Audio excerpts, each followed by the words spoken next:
Hello everyone. So this is the second part of the video of endocrine organs, endocrine system. So इसमें हम लोग exactly आपके endocrine glands और उनके secretions के बारे में पढ़ने जा रहे हैं. What are the hormones they secrete. So endocrine glands जो हैं आपकी दो कैटेगरी है, यहाँ पर डिवाइडेड है. ये फर्स्ट जो है that is purely endocrine organs, और प्योरली जो एंडोक्राइन ऑर्गन्स हैं that are the pituitary gland and the hypothalamus, pineal gland, thyroid gland, parathyroid gland, adrenal 2 glands है ना, जिसमें आपका कॉर्टेक्स आता है और मेड्यूला आता है. Cortex is the outer portion and medulla is the inner portion of the adrenal gland. Okay, now आपका endocrine cells in the other organs में जो एंडोक्राइन सेल्स हैं दैट आर दी पेनक्रियास है, thymus, gonads and the hypothalamus. So ये दो category है और इन सारे एंडोक्राइन ऑर्गन्स को हम लोग डिटेल में पढ़ने जा रहे हैं. सो सबसे फर्स्ट जो हम लोग पढ़ने जा रहे हैं in the endocrine system that is the pituitary gland and the hypothalamus. Okay, so the pituitary gland or hypophysis and the hypothalamus act as a unit regulating the activity of most of the outer endocrine glands. So आपका जो pituitary gland है जिसको हम लोग hypophysis बोलते हैं, ये अकेले काम नहीं करता है. It is along with the hypothalamus के साथ ये एज अ यूनिट एक साथ ये एक्ट करता है and regulating the activities of most of the outer endocrine glands. ठीक है, जो अदर आउटर एंडोक्राइन ग्लैंड्स हैं उनकी एक्टिविटी को ये रेगुलेट करता है.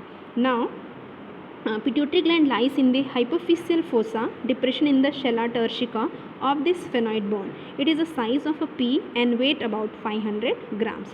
So the structure यहाँ पे सिंपल सा एनाटमी दिया है आपके पिट्यूटरी ग्लैंड का कि इसका जो पोजीशन है, लोकेशन है, ये आपके हाइपोफिशियल फोसा में होता है और आपका शेला टर्शिका नाम का एक डिप्रेशन है स्फेनॉइड बोन में, उसी के हाइपोफिशियल फोसा शेला टर्शिका में ये लोकेटेड है.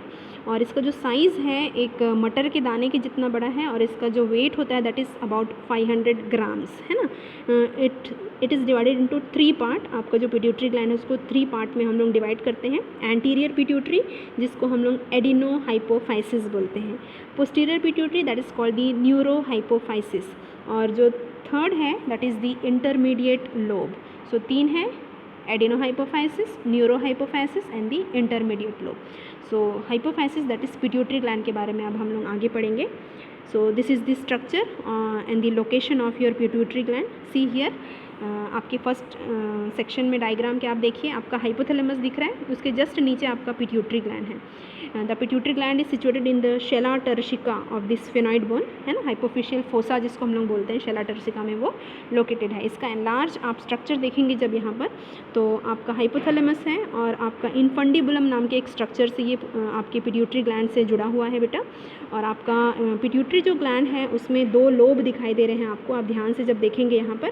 So this one is the anterior lobe, that is the anterior lobe, और ये है आपका पोस्टीरियर लोब. इन यहाँ बीचों बीच में एक इंटरमीडिएट लोब भी है जो इस डायग्राम में नहीं दिखाई दे रहा है, उसके बारे में भी हम लोग डिटेल में पढ़ेंगे.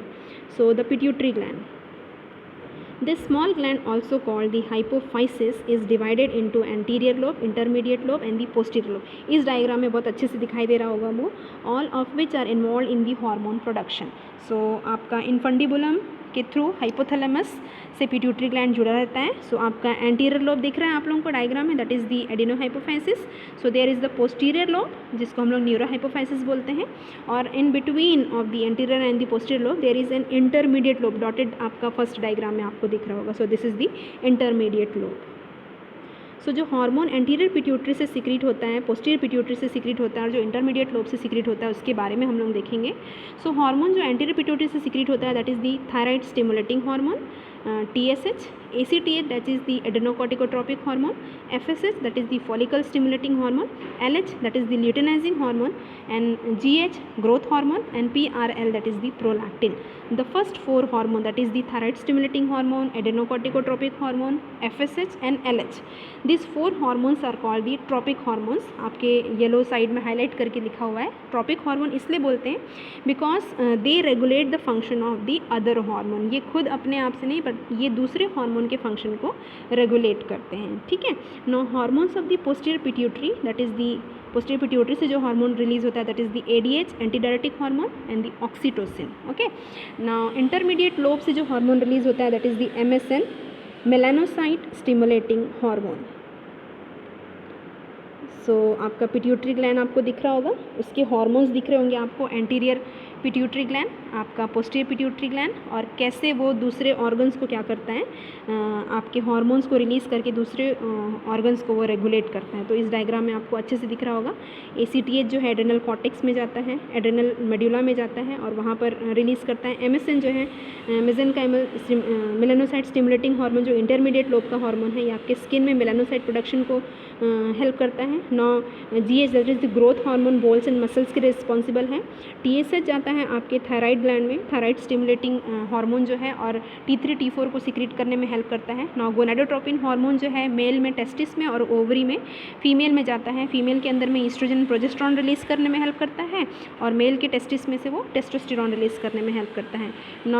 ADH जो है वो आपके किडनी में जाता है, एंटी डायरेटिक हार्मोन, और एग्जैक्टली वाटर का जो कंट्रोल है उसको वो करता है। आपका प्रोलैक्टिन एंड ऑक्सीटोसिन जो है, दैट इज़ प्रोलैक्टिन जो है आपके एंटीरियर पिट्यूटरी से, ऑक्सीटोसिन जो है पोस्टीरियर पिट्यूटरी से, एग्जैक्टली ये ब्रेस्ट में जाते हैं और मिल्क के प्रोडक्शन और उसके रिलीज़ में क्या करते हैं, हेल्प करते हैं। So these are the target organs. आपके पिट्यूटरी ग्लैंड से जो हार्मोन रिलीज़ होते हैं इन टारगेट ऑर्गन्स में जा कर के प्रॉपर फंक्शन करते हैं। सो एंटीरियर पिट्यूटरी हम लोग पढ़ेंगे। So the anterior lobe contains 6 types of secretory cells, all but one in which are specialized to secrete only one of the anterior lobe hormone.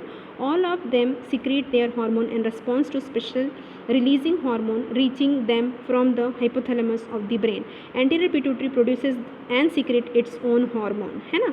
सो आपका एंटीरियर पिट्यूटरी जो है 6 type के specialised secretory sales के through आपके particular 6 type के hormones को क्या करता है, वो सिक्रीट करता है। और स्पेशलिटी इसकी ये है कि इसके जो हार्मोन्स हैं वो एग्जैक्टली हार्मोन्स के through he, hormones of the hypothalamus के थ्रू ही क्या होते हैं, रेगुलेट होते हैं, है ना। और एंटीरियर पिट्यूटरी जो है अपना खुद का ओन हार्मोन जो है वो प्रोड्यूस करता है, but in response to the secretion of the hypothalamus. So आपके हार्मोन्स जो एंटीरियर पिट्यूटरी में आ रहे हैं ये हैं, आपका दिख रहा होगा 6 types of hormone, ACTH, TSH, FSH, LH, GH and the prolactin, PRL। ये हमने पहले भी पढ़ा था, 6 types of hormone from the anterior pituitary gland. So first जो हार्मोन है that is called the growth hormone, है ना। So growth hormone it is also called the human growth hormone also. So the growth hormone is released into the bloodstream from the anterior pituitary gland. The pituitary gland also produces other hormone which have different function to growth hormone. ठीक है. सो जो growth hormone जो होता है ये आपके anterior pituitary से blood stream में रिलीज़ होता है और इसका मेजर जो फंक्शन है वो ग्रोथ के लिए है.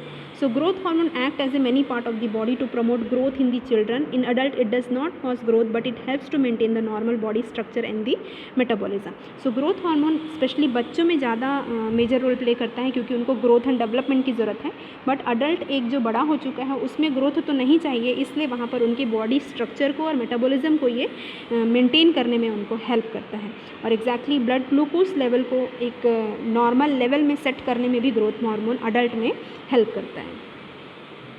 Growth hormone is stimulated by growth hormone releasing hormone and suppressed by growth hormone releasing inhibiting hormone, that is the somatostatin, which is released from the hypothalamus.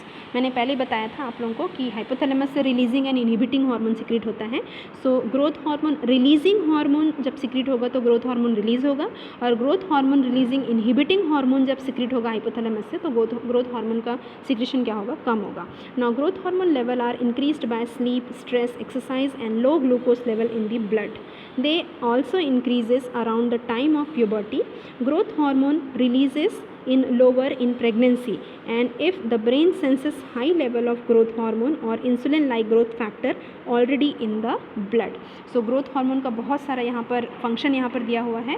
That is ये increase करता है आपका, mainly जब increase होता है ये कौन कौन से समय में, स्लीपिंग के समय में, स्ट्रेस के समय में, एक्सरसाइज के समय में, लो ग्लूकोज जब लेवल है बॉडी में उस समय में, और ये बहुत ज़्यादा बढ़ता है around the time of puberty, है ना. ग्रोथ हार्मोन जो है आपका लोअर डाउन रहता है, कम रहता है ड्यूरिंग द प्रेगनेंसी, है ना, क्योंकि बेबी का अंदर ही एक अलग से ग्रोथ एंड डेवलपमेंट होता रहता है तो वो आपका बेबी के अंदर में होगा. बट आपके एक ह्यूमन जो मदर है प्रेग्नेंट हुई है उसमें उस समय ग्रोथ हार्मोन का रिलीज़ जो होता है थोड़ा सा कम हो जाता है.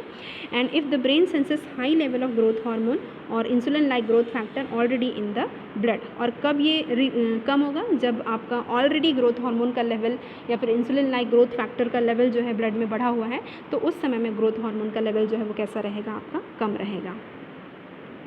Now second hormone that is secreted from the anterior pituitary is the thyroid stimulating hormone. इसको हम लोग TSH, थायरोट्रोपिन, थायरोट्रोफिन्स भी कहते हैं. So thyroid stimulating hormone is produced and released into the bloodstream by the pituitary gland. It controls production of the thyroid hormone that is thyroxine T3 and the triiodothyronine that is the T4 by the thyroid gland by binding to the receptor located on the cell in the thyroid gland.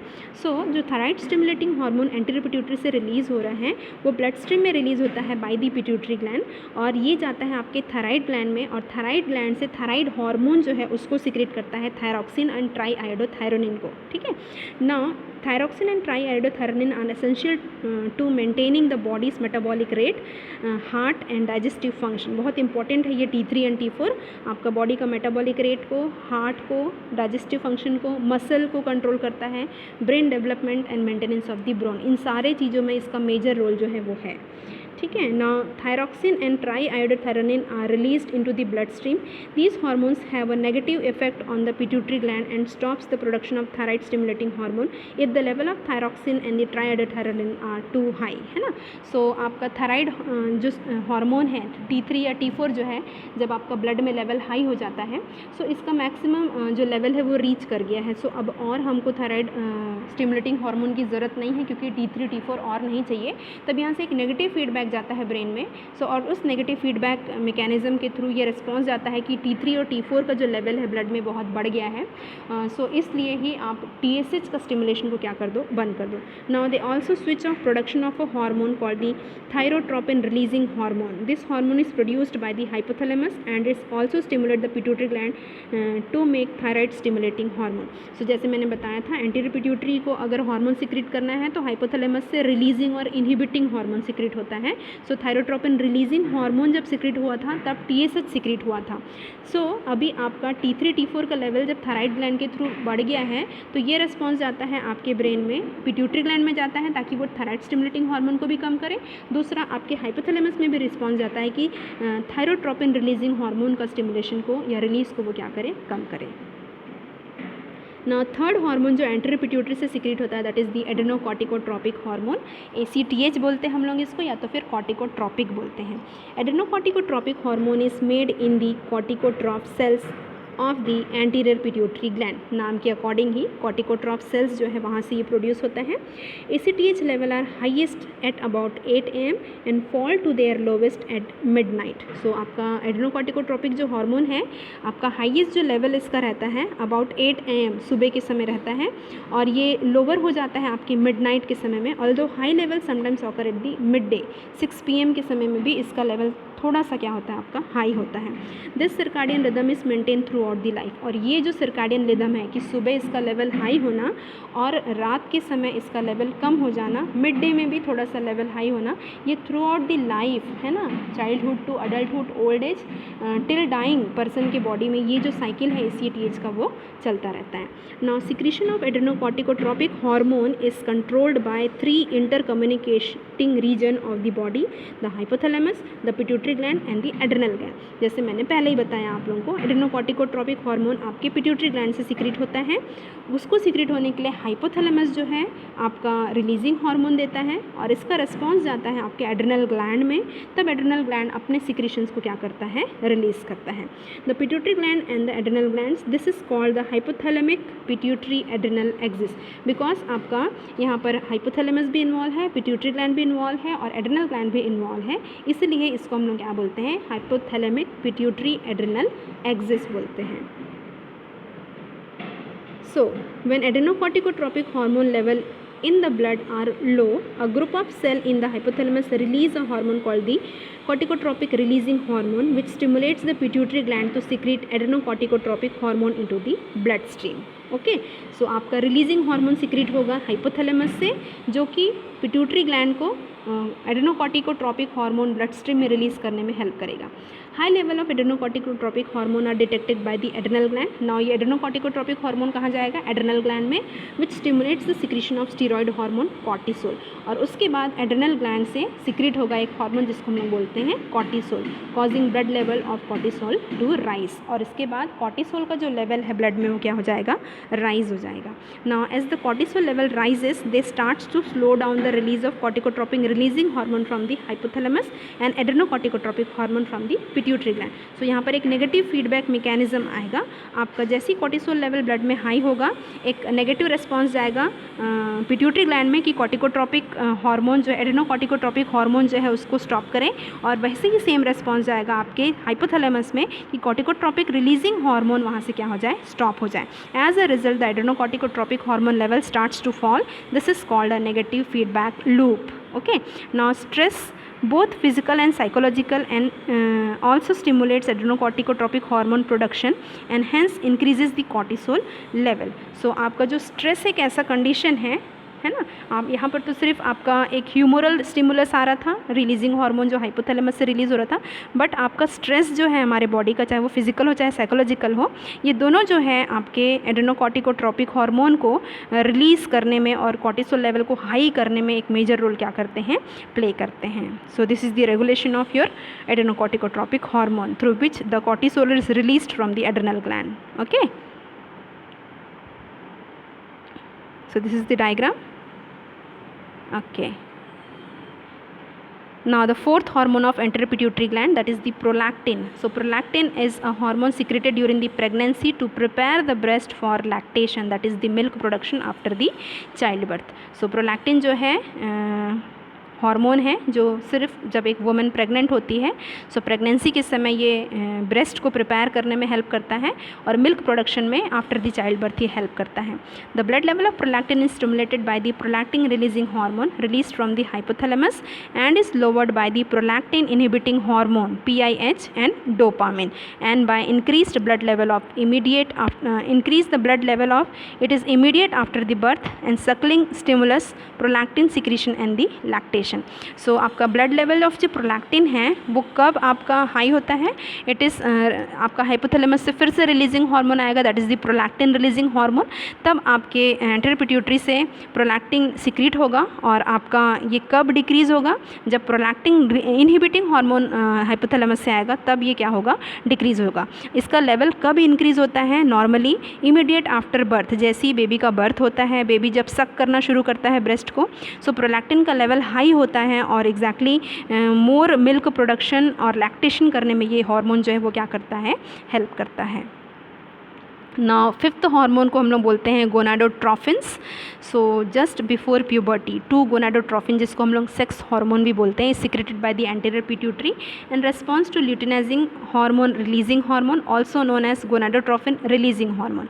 Eight puberty secretion increases enabling normal adult functioning of reproductive organs in both male and female. The hormone responsible are follicular stimulating hormone and the luteinizing hormone. So puberty के just before, है ना, मतलब जब एक person का as चाहे वो mail हो चाहे वो फीमेल हो, जब 12-13 जब नियर प्यूबर्टी वो पहुंचता है, सो 2 गोनाडोट्रोफिन जो सेक्स हार्मोन है वो रिलीज़ होता है. और किसके रिस्पॉन्स में रिलीज़ होता है, that is in response to luteinizing hormone releasing hormone जो कि हाइपोथैलेमस से सिक्रीट होता है, उसके रिस्पॉन्स में ये एंटीरियर पिट्यूटरी से सिक्रीट होता है.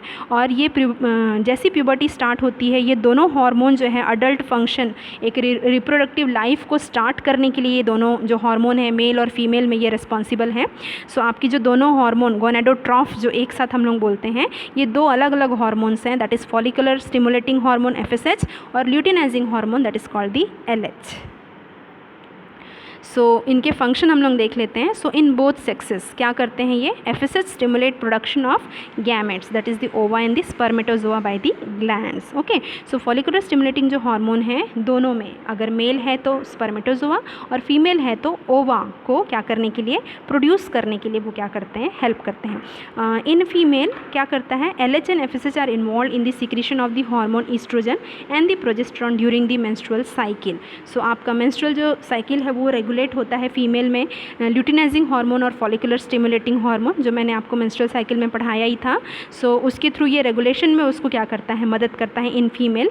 As the level of oestrogen and progesterone rises, secretion of LH and FSH is suppressed. So जैसे जैसे ईस्ट्रोजन और प्रोजेस्टेरॉन का लेवल हाई होता है, सो एक नेगेटिव फीडबैक जाता है कि ईस्ट्रोजन एंड प्रोजेस्टेरॉन राइज हो गया है. नाउ LH और FSH उसके बाद क्या हो जाते हैं, in response to negative feedback anterior pituitary से सिक्रीट होना क्या होते हैं, बंद हो जाते हैं. In male LH also called called the interstitial cell stimulating hormone, ICSH, stimulate the interstitial cell of the testis to secrete the hormone testosterone. So LH जो है टेस्टिस में इंटरस्टिशियल जो सेल्स हैं उनमें आपके इंटरस्टिशियल सेल स्टिमुलेटिंग हार्मोन्स जो है stimulate करते हैं, प्रोड्यूस करने में हेल्प करते हैं, और ये जो सेल्स हैं एग्जैक्टली आपके मेल पर्सन के अंदर में टेस्टोस्टेरोन हार्मोन को सीक्रेट करने के लिए रिस्पॉन्सिबल है. सो मेल में अलग फंक्शन है, फीमेल में इसका अलग फंक्शन है, और दोनों में भी कुछ सेम फंक्शन जो हैं ये दोनों हार्मोन क्या करते हैं, कॉज करते हैं. ना अब हम लोग पढ़ेंगे आपके पोस्टीरियर पिट्यूटरी के बारे में. सो the posterior pituitary that is called the neuro hypophysis. Anterior pituitary के हम लोग ने एडिनो हाइपोफाइसिस कहा. सो पोस्टीरियर पिट्यूटरी और the neurohypophysis is a posterior lobe of the pituitary gland. The posterior pituitary is largely a collection of axonal projections from the hypothalamus that terminates behind the anterior pituitary and is also a store for the later release of the neuro हाइपोफिशियल hormone. Okay, so posterior lobe of the pituitary gland को हम लोग neuro hypophysis कहते हैं, और ये largely एक आपका collection है एक्सॉन्स के प्रोजेक्शन का फ्रॉम द हाइपोथैलेमस, है ना. सो हाइपोथैलेमस से ये टर्मिनेट होते हुए जो लॉन्ग प्रोजेक्शन एक्सॉन के ये पोस्टीरियर पिट्यूटरी ग्लैंड में आते हैं बिहाइंड द एंटीरियर पिट्यूटरी जो है, और ये आपका न्यूरो हाइपोफाइसिस का क्या करते हैं, फॉर्मेशन करते हैं, और एग्जैक्टली न्यूरो हाइपोफाइसिस में आपके जो हार्मोन्स है वो क्या होते हैं, रिलीज होते हैं. So the posterior pituitary is lighter in colour than the anterior pituitary because it is made of myelinated neuronal tissue white matter. So जो पोस्टीरियर पिट्यूटरी होता है वो थोड़ा सा लाइट कलर का होता है, और एंटीरियर पिट्यूटरी थोड़ा सा डार्क होता है. एंटीरियर पिट्यूटरी डार्क इसलिए होता है क्योंकि आपका ये made up of the myelinated posterior pituitary इसलिए लाइट होता है क्योंकि ये myelinated neuronal tissue white matter से बना हुआ है, इस कारण से. Now the axon stores the release neuro हाइपोफिशियल hormone oxytocin and the antidiuretic hormone, है ना, into the neurohypophysial capillaries. So जो इसके एक्सॉन्स जो हैं, एक्सोनल जो प्रोजेक्शंस इसमें हाइपोथैलेमस से आए हैं, सो ये जो है आपके दो हार्मोन जो न्यूरो हाइपोफिशियल हार्मोन्स हैं उनको स्टोर करते हैं और रिलीज़ भी करते हैं. वो दोनों हार्मोन का नाम है ऑक्सीटोसिन और एंटीडायरेटिक हार्मोन, जिसको हम लोग एडीएच या फिर वैसोप्रेसिन भी बोलते हैं, जो कि आपके न्यूरो हाइपोफिशियल की चारों तरफ जो कैपिलरी है उसमें उसको रिलीज़ कर देते हैं. From there they get into the systemic circulation. So the posterior pituitary is in effect a projection of the hypothalamus. So posterior pituitary क्या है, एक इफेक्ट है आपके हाइपोथैलेमस का, एक प्रोजेक्शन है, एक्सोनल प्रोजेक्शंस को हम लोग पोस्टीरियर पिट्यूटरी कहते हैं.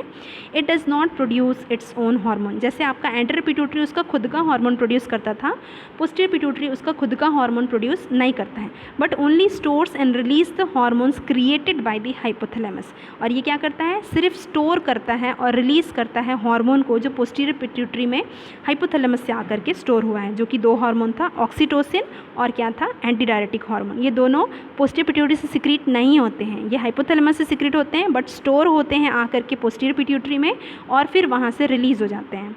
The hormone released by the posterior pituitary are actually synthesized in the hypothalamus. They migrate along nerve fibre to the posterior pituitary and are stored until stimulated to be released into the general circulation. ये produce होते हैं आपके hypothalamus में और उसमें store होकर के उस समय तक रहेंगे जब तक कोई स्टिमुलाई नहीं आ जाएगा कि इनको जनरल सर्कुलेशन में रिलीज़ होना है.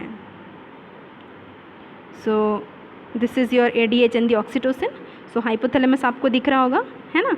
हाइपोथैलेमस के न्यूरोनल सेल्स जो है प्रोजेक्शंस आपको दिखाई दे रहे होंगे, और आपके हार्मोन्स जो है इन्हीं न्यूरोनल प्रोजेक्शंस के थ्रू पोस्टीरियर पिट्यूटरी में आकर के सिक्रीट हो जाते हैं और स्टोर हो जाते हैं. और आपके आपका हाइपोफिशियल जो कैपिलरीज हैं आपको दिखाई दे रही हैं रेड कलर की, जब नीडेड है ऑर्गन्स को, जैसे कि ऑक्सीटोसिन यूट्राइन मसल्स को और एडीएच जो है किडनी को चाहिए, सो उस समय आपकी ब्लड कैपिलरीज इनको रिसीव कर लेते हैं और पर्टिकुलर टारगेट ऑर्गन्स में ऑक्सीटोसिन यूट्रस में और जो एंटीडायरेटिक हार्मोन है वो किडनी में चले जाके क्या हो जाते हैं, रिलीज हो जाते हैं. सो व्हाट इज ऑक्सीटोसिन, क्या है oxytocin hormone? So oxytocin is responsible for uterine contractions both before and after the delivery. So oxytocin जो हार्मोन है यूट्रस में कॉन्ट्रैक्शन क्रिएट करने के लिए रिस्पॉन्सिबल एक हार्मोन है before and after the delivery, है ना. The muscles layer of the uterus, हम जिसको मायोमेट्रियम बोलते हैं, आपने पढ़ा है आपके रिप्रोडक्टिव सिस्टम में, become more sensitive to oxytocin near term. Oxytocin is responsible for the contraction that bring about delivery by thinning and dilating the cervix and applying pressure that helps the baby descend in the pelvis. So आपका myometrium जो layer है, funds जो होता है uterus का, जैसे ही baby का डिलीवरी का टाइम निकट आता है, पास आता है, नियर है बेबी डिलीवरी के, ऑन दैट टाइम जो मायोमेट्रियम है उसमें अपर पोल में कॉन्ट्रैक्शन ये स्टार्ट करता है आपका ऑक्सीटोसिन, और जब कॉन्ट्रैक्शन अपर पोल में स्टार्ट होगा तो लोअर पोल जो है यूट्रस का एग्जैक्टली जो सर्विक्स वाला एरिया है और जो इस्थमस वाला एरिया है वो थिन होता जाएगा कॉन्ट्रैक्शन के कारण, स्ट्रेच आउट होते जाएगा, और जो सर्विक्स है वो डायलेट होता जाएगा, और पैसेज वे ये हेल्प करता है, ऊपर से प्रेशर आपका कॉन्ट्रैक्शन जब जनरेट होगा तो बेबी को ईजिली पेल्विस से डिसेंड होकर के डिलीवर होने में ये हेल्प करता है. It is also important after delivery at it continue to cause the myometrial to contract. This contraction help constrict the blood vessels that are sending blood to the uterus at the time of childbirth at the rate of a liter a minute. ठीक है.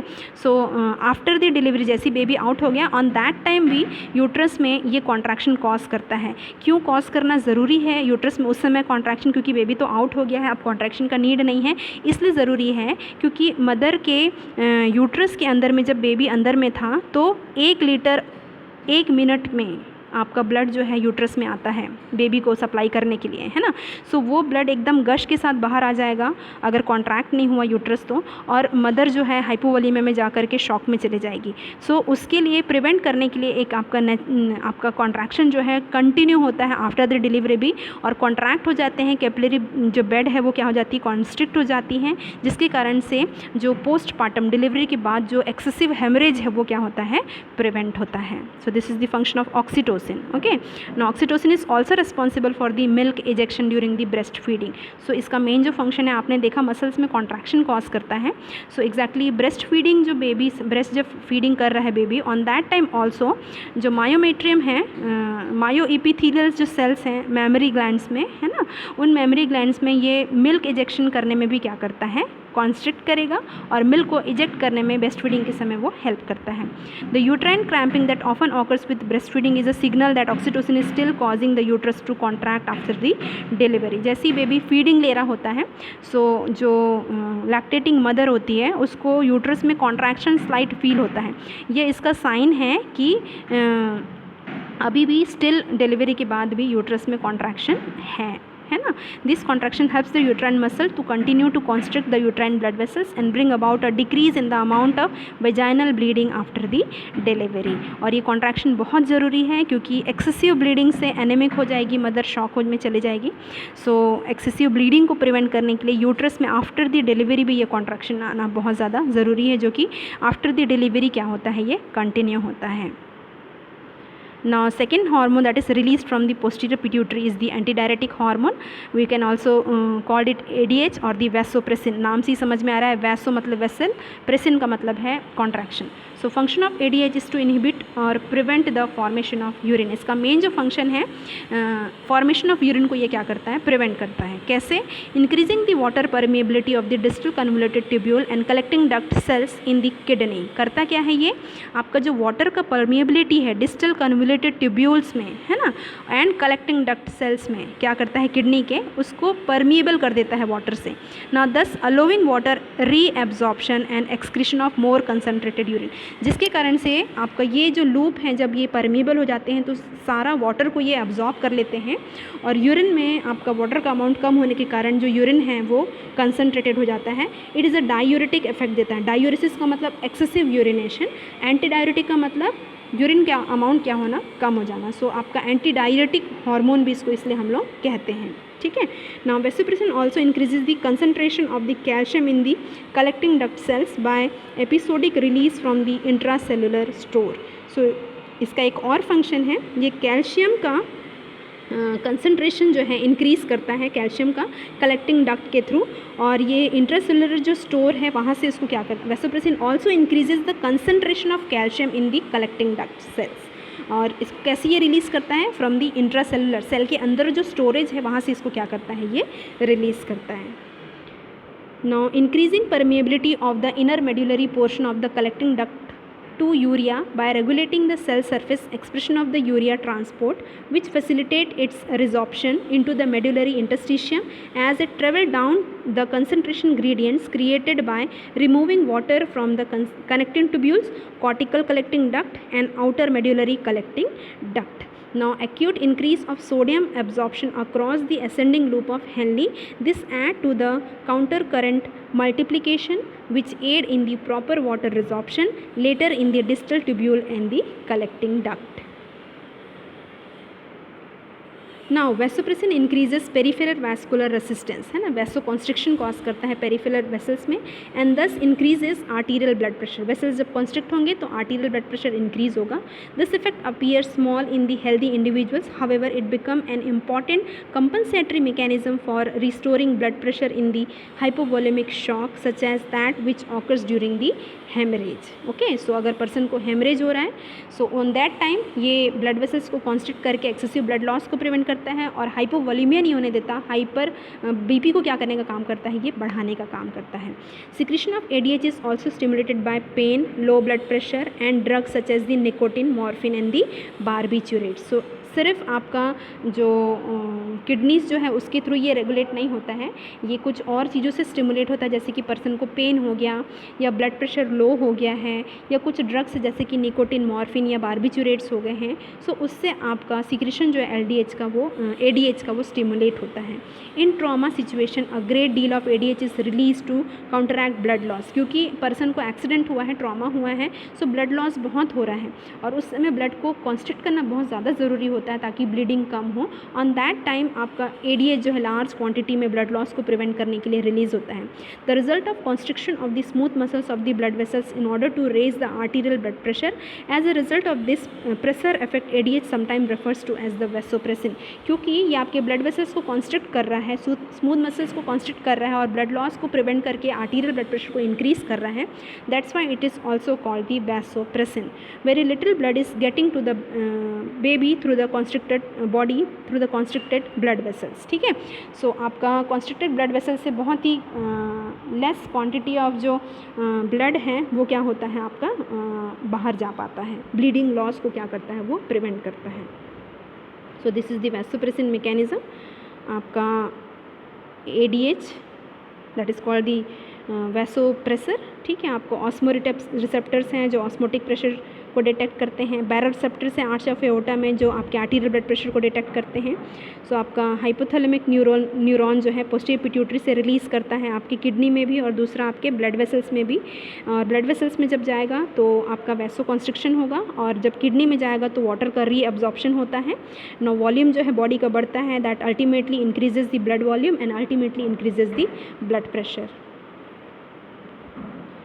Now the third lobe, last lobe. So intermediate lobe is the third or last lobe of the pituitary gland. So इसका जो hormone है that is the MSH, that is the melanocyte stimulating hormone. So in most vertebrates, melanocyte stimulating hormone MSH peptides are secreted specifically by the intermediate lobe of the pituitary gland and function primarily in the skin darkening.